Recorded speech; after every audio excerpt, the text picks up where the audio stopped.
d'abord da nga koy masawu parce que liberté moom grand dañuy faral di wax ni jàmm moom lu dul jàmm ko gën waaye liberté tamit lu dul liberté ko gën surtout bu doxee nga nekk njaboot am ay am soxna am ay xale kon donc li ñuy njëkk a def mooy masawu ko mais beneen bi mooy dama bëgg intervenir à deux niveaux d'abord forme d'arrestation bi après dans le fond moom la Amadou doon wax léegi pour man on est dans les excès. Juridiquement parlant. waaw non on est dans les excès dans les deux bords on est dans les excès. Première fois ça veut dire que bu fekkee li Diomaye bind nañu koy toppee loolu du criminel à la limite correctionnelle lay nekk délit lay nekk du crime te en général sunu tradition droit bu fekkee affaire délictuelle dañ lay convoqué bu dee affaire criminelle nag mën nañ la bañ a convoqué ñëw ne la cas yóbbu surtout bu laalee affaire meurtre terroriste def na dem noonu mais fii en l'état actuel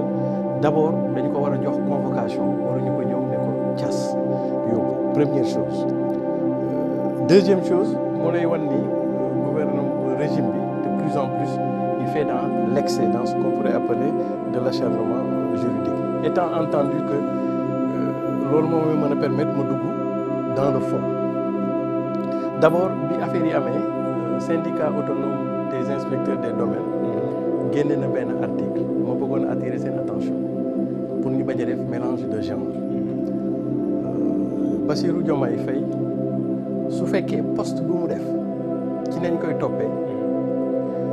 je ne vois pas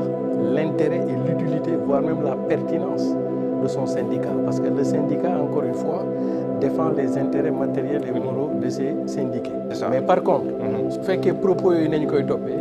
defu ko dans le cadre de l'exercice de sa profession. Oui, c'est vrai. Donc syndicat yi aussi nañ def attention. Oui bañ a jaxase ñaar voilà yaa ngi défendre ce qui su fekkee moom acte bi ñu koy toppee c'est dans l'exercice de sa fonction. Or fii d'après nu ma ko jàppee. looloo mettre à l'aise les médecins quoi. voilà très bien les médecins looloo leen mettre à l'aise. boobu mooy dem beneen bi tamit pour man le verbe et le propos. yi mu tenir pour man aussi le verbe était haut xam nga léegi grand bi mi ngi koy wax. Diomaye dafa mooy figure de style bi utilisé ndawalu nit la ñuy jël dem jox ko kii mu def ko ci soosam lekk ko xam nga foofu c'est du cannibale mais comme li grand laay wax peut-être que Diomaye a écrit du français classique nous n'avons lu avec la littérature française donc day am déphasage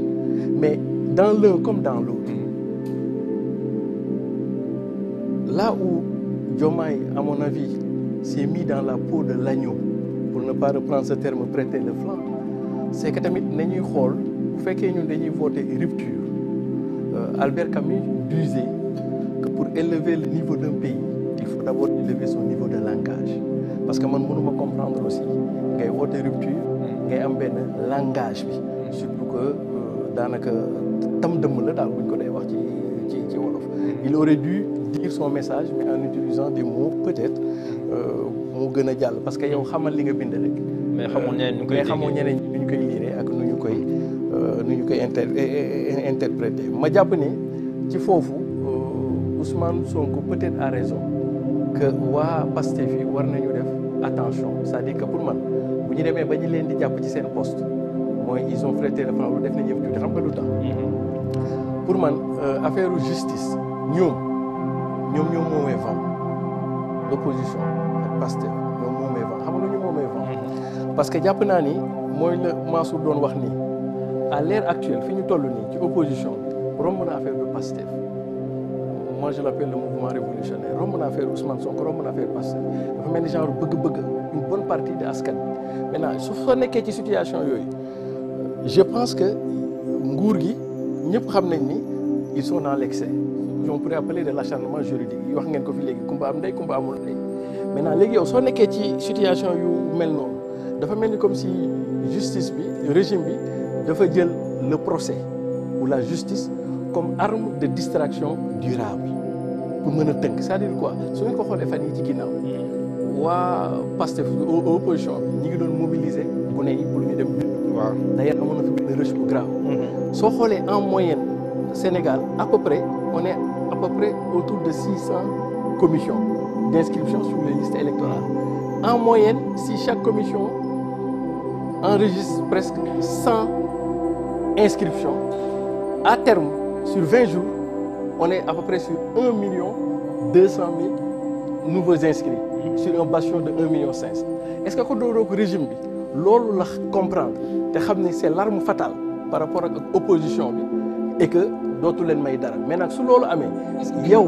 yi nga xam ne gouvernement bi da lay wut parce que ñëpp xam nañ ni fii kumba am ndey ak kumba amul ndey moo fi am man nag pour man il ne faut pas se mettre dans la peau de l'agneau, il faut se mettre dans la peau du loup ou bien même dans la peau du renard parce que kii mi ngi wut prétexte rek bu mu la pategee parce que en réalité de quoi il s'agit? Ça veut dire que pour man à l'analyse le régime veut distraire le PASTEF. C'est un objectif. Très bien, c'est un objectif. Et que l'ultime objectif, PASTEF, nous fi waxati, nous fi waxul woon.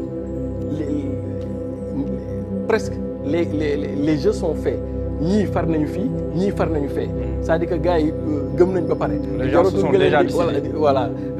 gëm nañ jaratul nga leen di convertir. Léegi nag li ci des mooy c'est un travail de terrain, de mobilisation. Primo naa ñu wax ni c'est ça le jeu décisif. Léegi nag yow su fekkee da nga jàpp ne commencé woon nga mobiliser muy dem te yow kii bëgg na casser dynamique boobu yow waroo ko may foofu laay expliquer c'est-à-dire que yow moytu sa moytu boo xam ni ba nga xam ni yow du la imposer ses actualités ou son agenda maintenant bind yenn façon bind nii dana permettre gouvernement bi